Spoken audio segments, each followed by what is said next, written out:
देखो, projectile in an inclined plane. ठीक है, क्या होता है projectile in an inclined plane? देखो, अब आपने क्या किया, ये एक इंक्लाइंड प्लेन है, ये वाला एंगल है अल्फा, और यहां से एक बॉडी को प्रोजेक्ट किया, इस तरह से ये जाती है एंगल थीटा पर। ठीक है, और यहां से जाके यहां तक गिर जाती है, तो ये कहलाता है projectile in an inclined plane. ठीक है, सबको समझ में आ रहा है इतना? Projectile in an inclined plane. अब इसकी हम थ्योरी आपको कितनी भी बताते रहें, आपको वो क्लियरिटी नहीं आएगी। तो सबसे अच्छा हम यहाँ पे ये कर रहे हैं कि एक क्वेश्चन भी दे दे रहे हैं और उसी के हिसाब से हम लोग थ्योरी भी बताते आएंगे, दोनों काम एक से होते आएंगे। ठीक है, तो आप इसमें देख लो। देखो, अल्फा की वैल्यू ले लेते हैं 37 डिग्री। ठीक है, एक इंक्लाइंड प्लेन है, 37 डिग्री पे झुका हुआ है, और आप एक बॉडी को यहां से प्रोजेक्ट करते हो। ठीक है, चलो अब ये क्लियर हो रहा है। 10√2 की वेलोसिटी से हम फेंकते हैं 45 डिग्री के एंगल पर। देखो, अभी तक हम लोग क्या करते थे, एक्स और वाई प्लेन क्या क्या लेते थे, ये वाला हो गया एक्स, ये वाला हो गया वाई। अब एक बात आप ध्यान देना इसमें बहुत अच्छी तरह से। देखो, ये जो प्लेन है, देखो ये वाला प्लेन होता था अभी तक एक्स, ये वाला प्लेन होता था एक्स, और इसके परपेंडिकुलर प्लेन होता था वाई। ठीक है, एक्स और वाई अभी तक ये होते थे प्लेन। अब हम क्या करेंगे, इसको एक्स ना लेके इसको ले लेंगे एक्स, किसको, एक्स डैश को। ठीक है ना, और एक्स डैश के परपेंडिकुलर कौन सा प्लेन होगा, ये हो जाएगा वाई डैश। ठीक है, सबसे पहले सिर्फ इतनी बात देखो कि हमने प्लेन को ही चेंज कर दिया एक्स डैश और वाई डैश के फॉर्म में।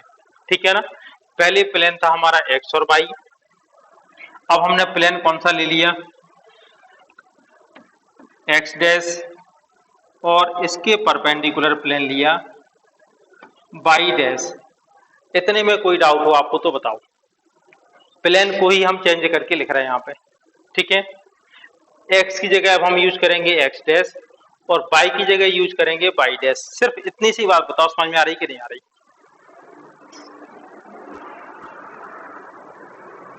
ठीक है, अब आप ये बताओ, इसके पहले हम लोग जी कहां पर लेते थे, ये थी जी की डायरेक्शन। अभी तक जो क्वेश्चन करते थे उसमें ये होती थी जी की डायरेक्शन। ठीक है, इतनी बात समझ में आ रही कि नहीं आ रही? अब आप यहां पे देखें, ये दिया अल्फा एंगल, ये एंगल है अल्फा। ठीक है, तो ये वाला एंगल कितना हो जाएगा, ये वाला एंगल 90 माइनस अल्फा। ठीक है, तो ये वाला एंगल कितना होगा, ये पूरा 90 है, तो फिर से ये अल्फा हो गया। ठीक है, अब आप जी के दो कंपोनेंट कर सकते हो, एक अल्फा की डायरेक्शन में, नीचे वाला कंपोनेंट कितना आ जाएगा, जी कॉस अल्फा, और इसके परपेंडिकुलर। ठीक है, जी कॉस अल्फा के परपेंडिकुलर कौन सा वाला, ये वाला, ये कहलाएगा जी कॉस अल्फा का परपेंडिकुलर, और यहां पर कितना होगा, जी साइन अल्फा। ठीक है, अल्फा की वैल्यू है 37 डिग्री। इतना देख लो, समझ में आ रहा है कि नहीं आ रहा है?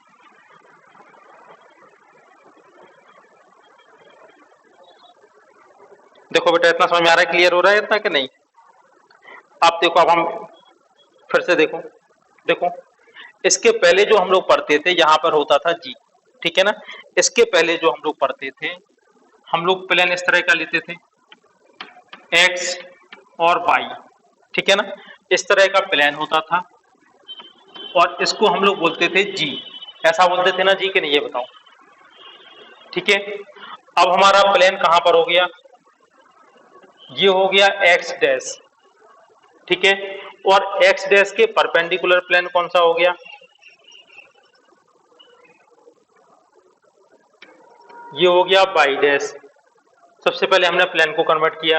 ठीक है, ये वाला एंगल अल्फा था, तो ये वाला एंगल भी हो गया अल्फा। ठीक है, बात समझ में आ रही कि नहीं आ रही?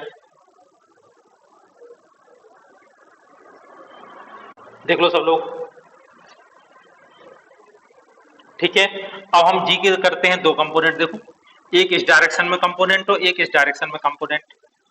ठीक है, तो ये हो जाएगा जी कॉस अल्फा और जी साइन अल्फा, ये लिखा है जी कॉस अल्फा जी साइन अल्फा। ये बात समझ में आ रही कि नहीं आ रही, इतना बता दो बस। ठीक है, अब हाँ, अब देखो अगला काम क्या करने वाले हैं, इसको बहुत ध्यान से समझना।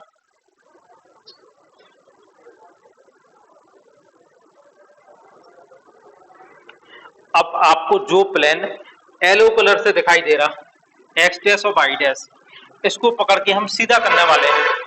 ठीक है, जो प्लेन आपको दिखाई दे रहा है इसको पकड़ के हम सीधा करने वाले हैं। देखो कैसे सीधा करेंगे, ये बात ध्यान से समझना, इसको बहुत ध्यान से समझना कैसे होने वाला है। अभी हमारा प्लेन कैसा है, ये येलो कलर वाला प्लेन कैसा है, इस तरह का। देखो ये है प्लेन, ठीक है ना, इस तरह का प्लेन है। अब हम इस प्लेन को पकड़ के सीधा करने वाले हैं। ठीक है ना, बात समझ में आ रही, फिर से एक बार बता दें।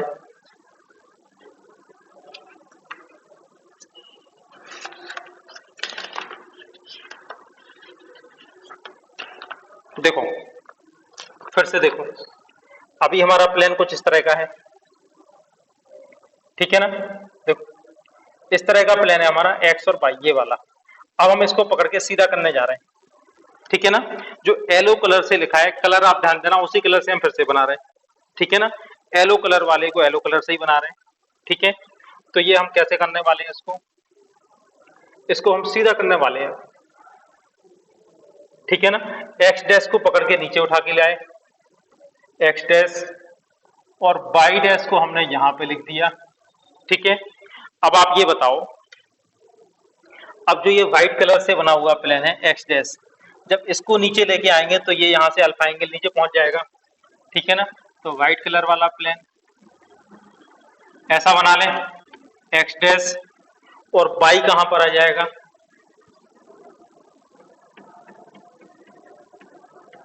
Y dash.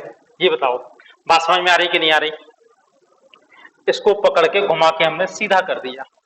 ठीक है, तो इस तरह से दिखाई देने लगेगा। ठीक है, सबको ये बात क्लियर हो रही कि नहीं हो रही, ये बता दो बस। ठीक है, अब हमें इसकी कोई जरूरत ही नहीं थी, तो इसको हमने हटा दिया यहां से।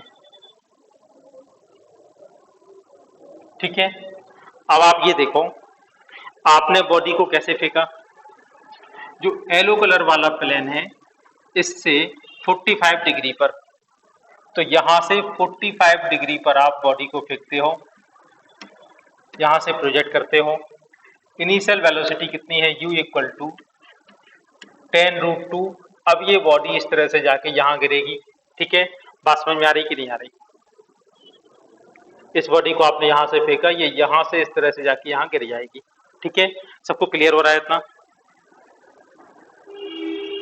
ठीक है, अब एक बात समझना, अब आप ये देखना, एक्स डैश, एक्स डैश के अपोजिट डायरेक्शन में जी की वैल्यू कितनी है, जी साइन अल्फा। देखो एक्स डैश अगर ये है तो इसके नीचे वाली डायरेक्शन में जी की वैल्यू है जी साइन अल्फा, तो एक्स डैश के अपोजिट डायरेक्शन में। ठीक है, यहां पर जी का कौन सा कंपोनेंट काम कर रहा है, ठीक है, जी डैश इक्वल टू या जी साइन अल्फा। ठीक है, पहले क्या होता था, हॉरिजॉन्टल डायरेक्शन का एक्सीलरेशन जीरो होता था, अभी तक हम लोग लिखते थे a x equal to zero. अब हम लोग क्या लिखेंगे, a x equal to g sine alpha. ठीक है, यहां तक बात समझ में आ रही कि नहीं आ रही, क्योंकि यहाँ पे जी की वैल्यू जीरो नहीं होगी, एक्सीलरेशन का एक कंपोनेंट एक्स डैश के अपोजिट डायरेक्शन में आएगा, a x equal to g sine alpha. और देखो बाई डैश के अपोजिट कौन सा काम कर रहा है, बाई डैश के अपोजिट जी कॉस अल्फा, तो ये वाला कंपोनेंट हो जाएगा जी कॉस अल्फा, इसको लिखेंगे ए वाई। ठीक है, तो पहले ए वाई की वैल्यू होती थी जी, अब ए वाई की वैल्यू हो गई जी कॉस अल्फा, ए एक्स की वैल्यू हो गई जी साइन अल्फा। इतनी बात समझ में आ रही कि नहीं आ रही, ये बताओ।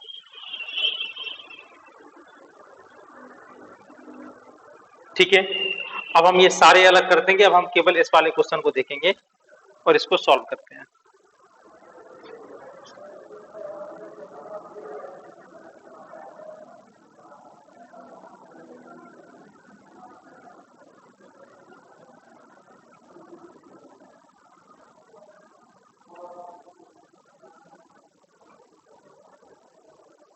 ठीक है।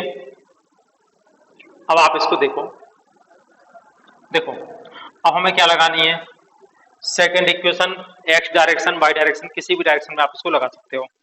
ठीक है, applied second equation of motion in X and Y direction.